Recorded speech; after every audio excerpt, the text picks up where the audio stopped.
Sanibonani, usephinde wabuya futhi ugogo Mseleku ugogo lo ofika neyalo phela ukuze anazise ngezinto enisuke ningakafinyeleli izona noma ake ningakazazi. Namhlanje engizokhuluma ngako ngikhuluma ngabo baba noma bomama noma ngabe bosisi wonke uhlobo lomuntu lokuthi uma ngabe mhlambe uhambile waya endaweni waya kumuntu nithi abamanga noma mhlamba abathandazi nithi abantu bamanga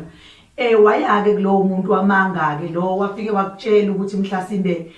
wena kufanele uthole igobongo ulidle noma kufanele wenziwe umuthi othize uwenze ungakawenzi bese uyacabanga ukuthi cha namhlanje lo muthi ngingakawenzi kumele ngihambe ngiye komunye umuntu ozongenzela umiyeke lo muntu okuyena okutshelayo ukuthi ucela kwenzela uthi cha ngisafuna ukuyozwa kwenye indawo musu uhlale wahlala futhi bese ubucabanga nje ngingayi kulo muntu ngiye komunye uye komunye umuntu ozwayo ukuthi umuzwe egazini kuwena okuyena umthandayo ukuthi ayokwenzela lolo gobongo. Kodwa manje into eyinkinga mawusuhambile usufika kuyena awusaceli yena phela ukuthi akakuhlolele kanti njengoba wawuhloleliwe eqaleni fika nalo muntu ofika kuyena futhi umtshela ukuthi cha busazophahla phela ngoba yini uphahlela ukuthi uzwe ukuthi le nto eshiwe lo muntu iyona yini ngoba kunzima ukuthi ulapha umuntu ngento ongazange uzuyibone wena kanti mawubone wena usubonile ukuthi okay fanele ngenze ukuthi kanje ukuze kuvikele ukuthi kulo muntu ufana nokuthi nihambe uye enyangeni esebenzisa umuthi njengahloli engenzile ukuthi engesimthandazi uye kuyona ngokuthi uzofike uyixoxela indaba yakho na yena uzokusiza ngosizo lokuthi umxoxele kanje abukuthi okay kufanele ngenze ukuthi kanje ukuze ngisize lo muntu kanti uma ubani usuka uya kumuntu okuyena ozokwazi ukuhlolela usuke ezokwazi yena ukukutshela ukuthi cha lento iyona kodwa kufanele siyimise kanje ime kanje uyabona ngalo ndlela azokutshela ngayo sengisho ukuthi ningabojwayela ukuthi mawuzwa into ngomunye umuntu bese uya komunye uthi akakwenzele kodwa futhi ungafuni ukuthi makakuhlolele cha iya kumuntu uzokuhlolela qala indaba yakho akutshela ukuthi cha mina ngibona ukuthi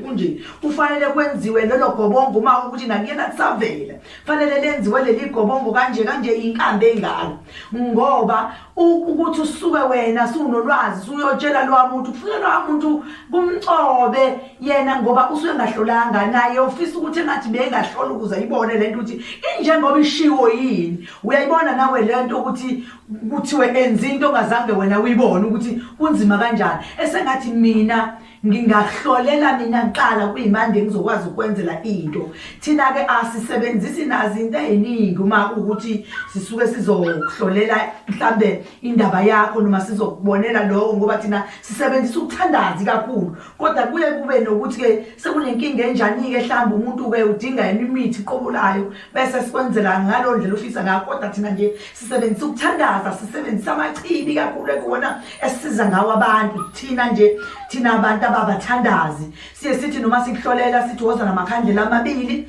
bese siyakuhlolela ke sibheke indaba yakho kuyimande sizokwazi ukukusiza hayi ukuthi wena ufike sekuwena osungitshela ukuthi angikwenzeleni kumnandi kakhulu ukuthi ufike nezibani zakho nje ezimbili ngifike ngilayithe zona bese ivela nje yonke indaba yakho bese ngiyakutshela ukuthi cha kulokhu kunje ngoba emva kwaloko kwenza ukuthi lokho into engizokwenzela yona ngikwenzela into eqondile uyabo ngenze into eqondile noma lo muntu osukuye kuyena ungevuze kumina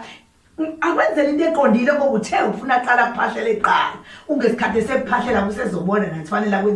fanele kwenzeleni ngoba phela amagobongo bakithi ashiyana ukudla amagobongo indlela eziningi ezahlukene futhi kakhulu nje ukuthi mhlambe khona ukuthi udle igobongo unemndiki nomndawo kwesinye isikhathi kufanele udle igobongo leli lokuthwasa phela uyayibona ukuthi umuntu ezokutshela nje kufanele udle igobongo fanele athase igobongo elinjani lelo kumele bawulidle uyayibona leyo nto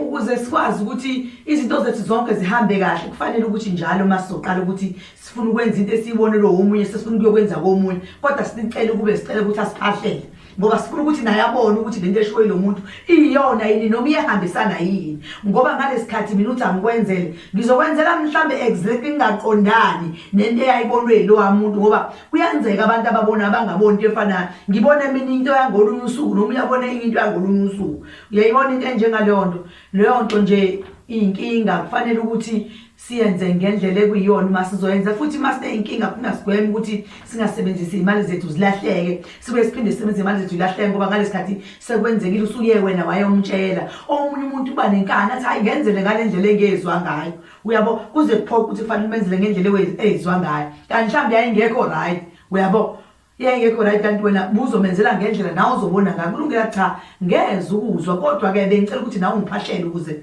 ngenzele ukuthi ngenze sure ukuthi into engiyenzayo angizolahlekelwa yilutho, kuzoba yikona engikwenzayo. Ngiyabonga kakhulu.